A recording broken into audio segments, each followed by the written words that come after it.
Assalamualaikum warahmatullahi wabarakatuh. Perkenalkan, nama saya Livia Tresani Safa dari Program Studi Komunikasi Penyiaran Islam IAIN Salatiga. Di sini saya akan menjelaskan mengenai masyarakat yang meliputi pengertian masyarakat, masyarakat dalam kelompok, unsur masyarakat, dan ciri-ciri masyarakat. Yang pertama adalah pengertian masyarakat. Masyarakat adalah kumpulan sekelompok orang yang secara intens berinteraksi dan menetap secara bersama dalam waktu yang cukup panjang. Secara lebih terperinci, para pakar sosiologi mendefinisikan masyarakat sebagai yang berikut. Yang pertama, menurut Max Weber, mengartikan masyarakat sebagai struktur atau aksi yang pada pokoknya ditentukan oleh harapan dan nilai-nilai yang dominan pada warganya. Yang kedua, menurut Selo Sumarjan, memberi definisi masyarakat adalah orang-orang yang hidup bersama dan menghasilkan kebudayaan. Yang ketiga, menurut Paul B. Harten, mendefinisikan masyarakat sebagai sekumpulan manusia yang relatif mandiri, hidup bersama cukup lama, mendiami wilayah tertentu, memiliki kebudayaan yang sama, dan melakukan sebagian besar kegiatan dalam kelompok tersebut. Dari definisi para pakar di atas, dapat disimpulkan bahwa masyarakat merupakan sekelompok manusia yang hidup dalam teritori yang sama, di mana mereka terikat oleh nilai-nilai tertentu yang mampu mengarahkan anggota-anggotanya bertindak sesuai dengan nilai-nilai tersebut. Dan dari interaksi yang ada, masyarakat sebagai satu kesatuan mampu menghasilkan sebuah kebudayaan tertentu. Yang selanjutnya, manusia dan kehidupan kelompok. Kehidupan berkelompok merupakan salah satu ciri khas dari kehidupan manusia, sebab mereka merupakan jenis makhluk yang tidak bisa hidup menyendiri. Karakteristik kehidupan berkelompok antara manusia dengan makhluk lain seperti binatang tentu jelas berbeda. Perbedaan tersebut sangat fundamental terjadi. Pada binatang, kehidupan berkelompok bersifat naluriah. Kehidupan berkelompok tersebut dapat dilihat melalui berbagai macam model aktivitas seperti sistem pembagian kerja, aktivitas kerjasama, dan komunikasi. Naluri di sini dapat dimaknai sebagai sebuah kapabilitas atau kemampuan yang telah terencana oleh alam dan terkandung dalam gen jenis binatang yang bersangkutan. Sebaliknya, tidak demikian halnya pada kehidupan berkelompok pada manusia yang tidak bersifat naluri sebagaimana dapat dilihat dari sistem pembagian kerja, aktivitas kerjasama, komunikasi dalam kehidupan kelompok manusia. Kehidupan kelompok mampu mempengaruhi cara pandang dan berpikir manusia, sehingga manusia memiliki pemikiran sesuai dengan kebutuhan kelompok atau sesuai dengan sudut pandang umum dalam kelompok yang ada. Oke, yang selanjutnya, unsur masyarakat. Kesatuan sosial merupakan ekspresi kehendak yang dimiliki oleh masing-masing individu yang kemudian terimplementasi dalam bentuk mobilisasi baik yang dilakukan secara sengaja atau tidak demi realisasi kepentingan tersebut. Dalam hal ini, individu berada di bawah pengaruh kesatuan sosial.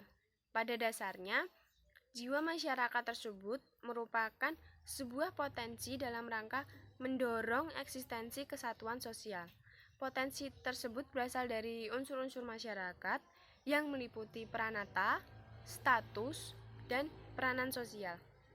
Dan yang terakhir ada ciri-ciri masyarakat. Ciri masyarakat itu yang pertama, interaksi antar warga. Interaksi merupakan komponen penting dalam kehidupan bermasyarakat. Lalu yang kedua, ada norma hukum dan aturan-aturan khas yang mengatur seluruh pola tingkah laku manusia, baik warga negara kota atau desa. Yang selanjutnya, kontinuitas waktu, yang artinya bahwa individu-individu dalam masyarakat melaksanakan kegiatan secara bersama-sama dalam kurun waktu yang lama. Yang selanjutnya ada rasa identitas yang kuat yang mengikat semua warga. Identitas merupakan ciri masyarakat di mana masing-masing kelompok tertentu akan berbeda-beda. Oke, sekian penjelasan dari saya. Selanjutnya akan dijelaskan oleh rekan saya. Wabillahi taufik walhidayah. Wassalamualaikum warahmatullahi wabarakatuh. Bismillahirrahmanirrahim. Di sini saya Rahma Fitriyanti, NIM 430101902227. Di sini saya akan menjelaskan tentang kategori sosial, golongan sosial, kelompok dan perkumpulan, beragam kelompok dan perkumpulan, serta integrasi masyarakat. Langsung saja kita masuk ke kategori sosial. Kategori sosial merupakan pengelompokan yang tidak memiliki ikatan secara formal atau dengan kata lain bisa disebut dengan kerumunan, yang merupakan kesatuan sosial yang tidak mempunyai syarat pengikat. Menurut Konjaraningrat, kategori sosial ini tidak memiliki sifat-sifat masyarakat. Kategori sosial bisa dilacak dari bentuk, ciri, atau kompleks ciri-ciri objektif yang melekat pada manusia. Ciri-ciri objektif yang ada pada umumnya yang menentukan adalah pihak luar, bukan dari internal dari diri manusia tersebut, dan hal ini tanpa disadari yang oleh bersangkutan. Selanjutnya, golongan sosial. Golongan sosial adalah suatu kesatuan manusia yang ditandai oleh suatu ciri tertentu. Golongan sosial mempunyai ikatan identitas sosial. Kesadaran identitas tumbuh sebagai respon atau reaksi terhadap cara pihak luar menangani atau memandang golongan sosial tadi. Selanjutnya, kelompok dan perkumpulan. Kelompok dan perkumpulan memenuhi syarat untuk bisa disebut masyarakat karena mempunyai ciri-ciri adanya sistem interaksi para anggotanya, ada adat istiadat serta sistem norma yang mengatur adanya komunitas, dan ada rasa identitas yang mempersatukan anggotanya. Kelompok sosial juga mempunyai ciri tambahan, yaitu organisasi atau sistem pemimpin, dan selalu tampak kesatuan dari individu-individu pada masa yang secara berulang berkumpul dan bubar lagi. Selanjutnya, beragam kelompok dan perkumpulan.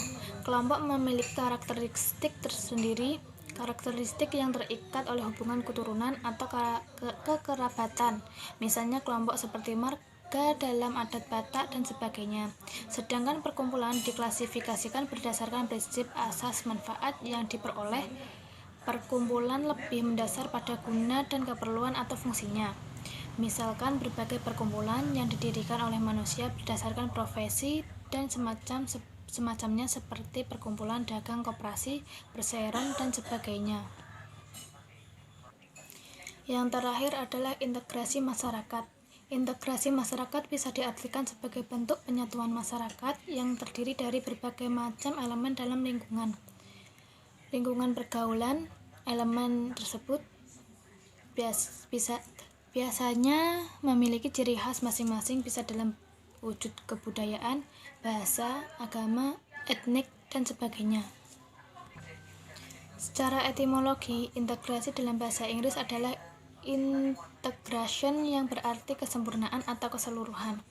Pengertian integrasi secara harfiah adalah adaptasi dari berbagai unsur-unsur kebudayaan yang berbeda-beda sehingga tertib sosial dapat terwujud dalam kehidupan bermasyarakat.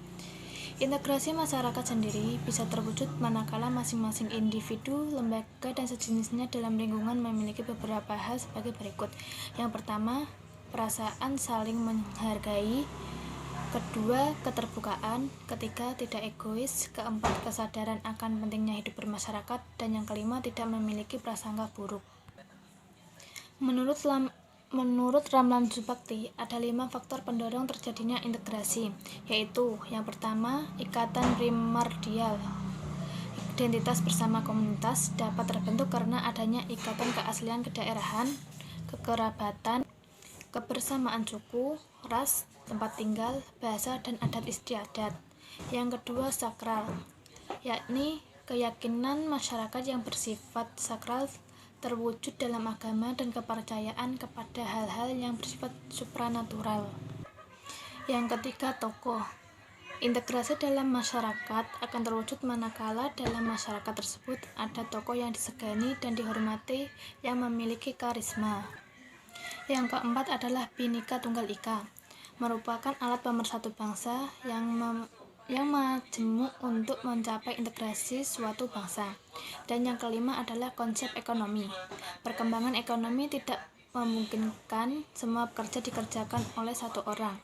Oleh karena itu, diperlakukan banyak orang yang terbagi dalam bidang-bidang pekerjaan tertentu. Artinya, pekerjaan dalam bidang produksi harus dilakukan oleh orang yang ahli dalam bidang produksi dan seterusnya. Sekian dari kelompok kami. Apabila ada kesalahan, kami mohon maaf. Assalamualaikum warahmatullahi wabarakatuh.